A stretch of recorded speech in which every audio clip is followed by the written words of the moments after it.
simulasi lokakarya, tapi sebelum sampai pada pelaksanaan simulasi, saya akan berikan penjelasan lebih dahulu. Karena yang kemarin walaupun sudah, ini untuk memantapkan ya.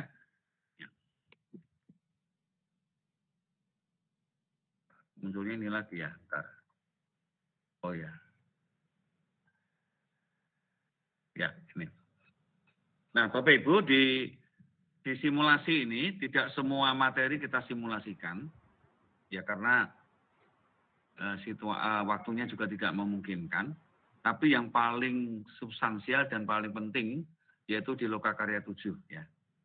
Karena di Lokakarya 7 itu kegiatannya paling banyak Bapak Ibu.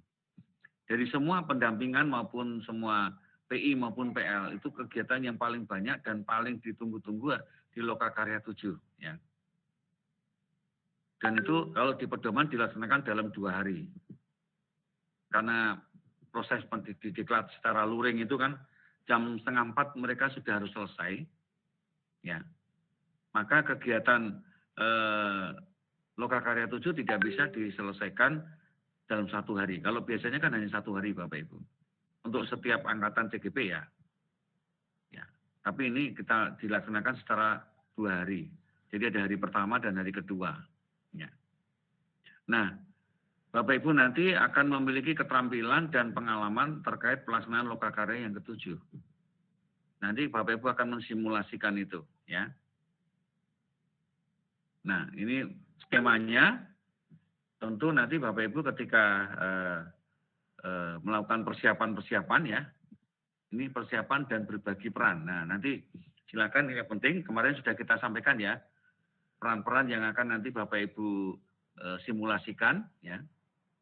Ya, karena ini sudah 6 ya, 6 atau 7 itu saya kira cukup ya, cukup untuk memerankan beberapa peran yang sudah ditulis ataupun sudah ditetapkan di dalam buku pedoman maupun di LMS ya.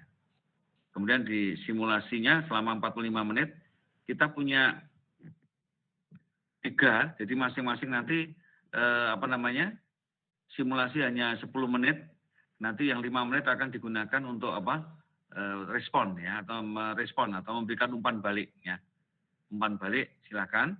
Jadi 15 menit per room ya. Ada kelompok main room, kelompok room 2 dan kelompok room 3. Ya, nanti masing-masing memperagakan 10 menit, tetapi nanti ada 5 menit untuk memberikan respon ya. Untuk memberikan umpan balik. Kemudian yang terakhir adalah penguatan ya. Nah, aktivitasnya tentu saja secara teknis kemarin sudah kita bahas, tapi nanti saya ulang lagi ya Bapak Ibu. Durasi waktu 45 menit ya. Nah, ini Bapak Ibu sedikit mengalami perubahan ya. Kalau di buku pegangan itu tidak ada kepala daerah. Nggak ada suara? Tidak ada ya.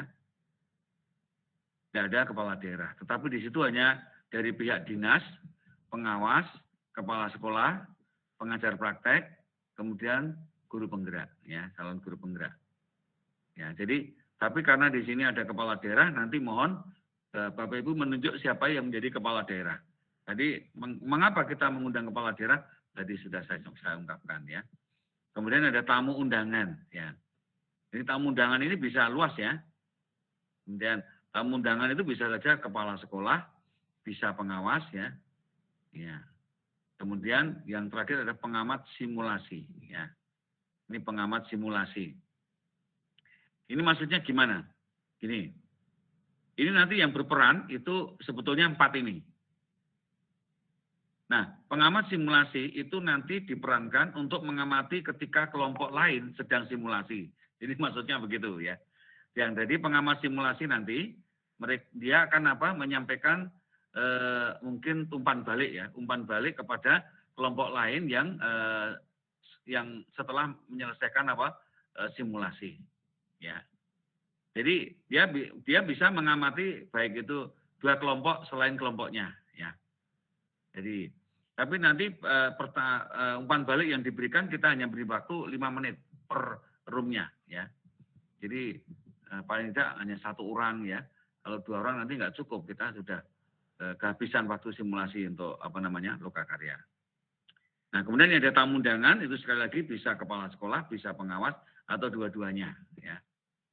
Kalau kepala daerah besok kenyataannya tidak ada, maka kepala dinas ya, kepala dinas yang terkait. Kalau dia mungkin korwil ya, kepala korwil atau kepala subak korwil atau apa namanya ya. Nah, jadi yang wajib selalu berperan ini pengajar praktek dan calon guru penggerak. Yang silakan nanti disimulasikan selama 10 menit ya. 10 menit itu enggak lama loh ya. Kemudian, ya, nanti terakhir akan saya lakukan apa penguatan. Nah, itu Bapak Ibu sebagai penjelasan singkat.